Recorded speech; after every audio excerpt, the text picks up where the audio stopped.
अथ 12:अध्यायः। अर्जुन उवाच एवं सततयुक्ता ये भक्तास्त्वां पर्युपासते ये चाप्यक्षरमव्यक्तं तेषां के योगवित्तमः। Arjuna inquired, which are considered to be more perfect, those who are always properly engaged in your devotional service, or those who worship the impersonal Brahman, the unmanifested? Shri Bhagavan uvacha Mayyaveshya mano yeman nityayukta upasate Shraddhaya parayopetas te me yuktatama mataha.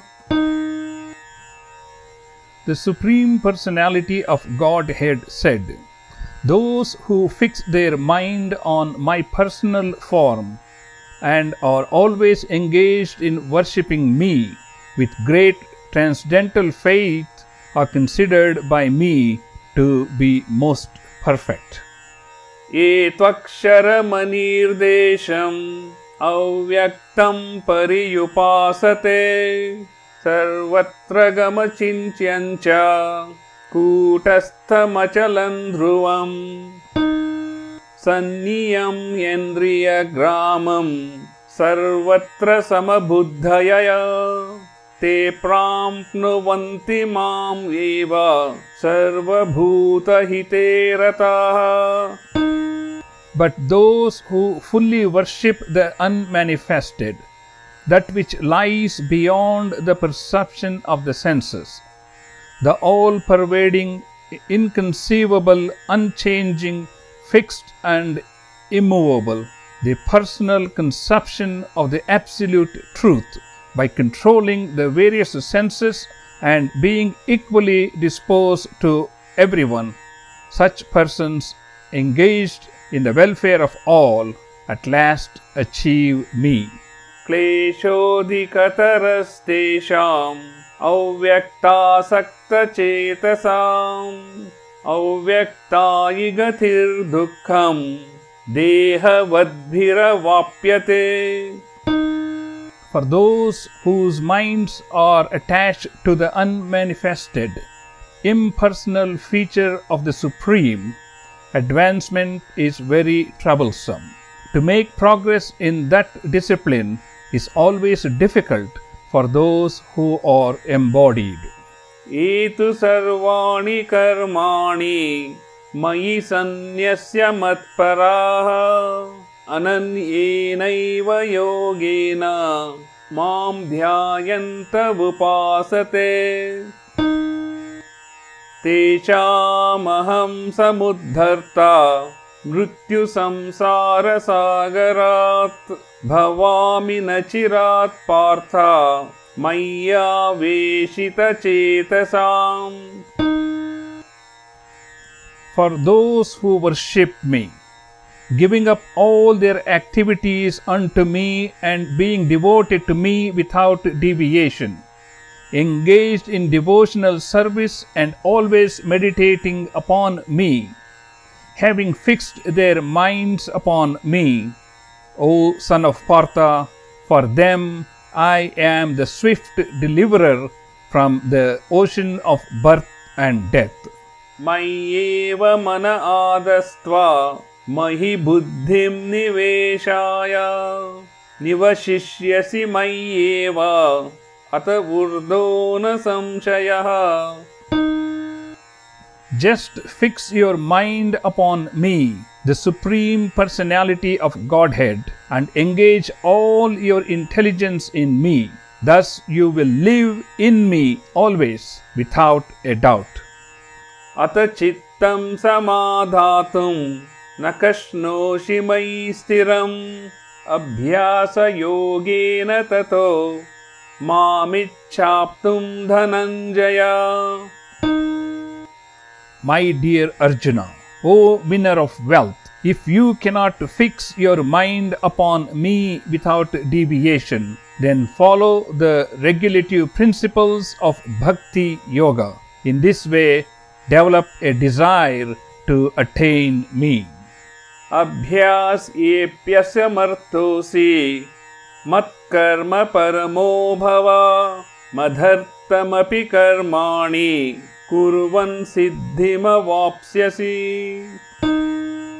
If you cannot practice the regulations of Bhakti Yoga, then just try to work for me, because by working for me, you will come to the perfect stage. Ataitadapyashaktosi kartum madhyogamarshritaha sarvakarma phalatyagam tatat kuruyatatmavan. If, however, you are unable to work in this consciousness of me, then try to act giving up all results of your work and try to be self-situated. Shreyo hi jnanam abhyasaj jnanat dhyanam vishishyate jnanat karma phalatyagas tyaga chantiranantaram. If you cannot take to this practice, then engage yourself in the cultivation of knowledge. Better than knowledge, however, is meditation, and better than meditation is renunciation of the fruits of action, for by such renunciation one can attain peace of mind. Adveshta sarva bhutanam maitra karuna evacha nirmamo nirahankaraha samadhukka sukhashami. Santushta satatan yogi yatatma dhruda nishchayaha mayarpitamano buddhir yo madbhakta same priyaha. One who is not envious but is a kind friend to all living entities, who does not think himself a proprietor and is free from false ego, who is equal in both happiness and distress, who is tolerant, always satisfied, self-controlled, and engaged in devotional service with determination, his mind and intelligence fixed on me, such a devotee of mine is very dear to me. Yasman no dvijate loko lokan no dvijache chayaha harsha marsha bhayo dvegair mukto ye sacha me priyaha. He for whom no one is put into difficulty and who is not disturbed by anyone, who is equipoised in happiness and distress, fear and anxiety, is very dear to me. Anapeksha shushir daksha udasino gatavyatyaha sarvarambha parityagi yo madbhakta same priyaha. My devotee who is not dependent on the ordinary course of activities, who is pure, expert, without cares, free from all pains, and not striving for some result, is very dear to me. Yo na vrushyati na dveshti, na sochati na kankshati, shubha shubha parityagi, bhakti manye same priyaha. One who neither rejoices nor grieves, who neither laments nor desires, and who renounces both auspicious and inauspicious things, such a devotee is very dear to me. Samashatrau cha mitre cha tata manapamanayo shitoshna sukha dukkeshu samasanga vivarjitaha. Tulya nindar stutir mauni संतुष्टो येन केनचित् अनिकेतस्थिरमतिर् भक्तिमान् मे प्रियो नरः.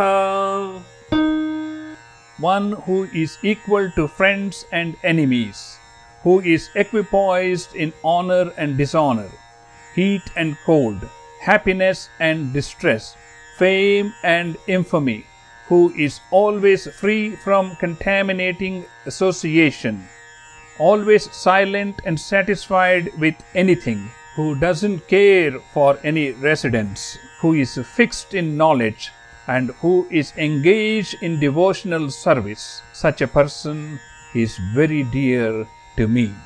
Etu dharmyamrutam idam etaktom pariyupasate shraddhyadhanamatparama bhaktastetiva me priyaha. Those who follow this imperishable path of devotional service and who completely engages themselves with faith, making me the supreme goal, are very, very dear to me. Om Tat Saditi Srimad Bhagavad Gitasu Upanishatsu Brahma Vidyaya Yoga Shastre Shri Krishna Arjuna Samvade Bhakti Yogo Nama Dvadashodhyayah.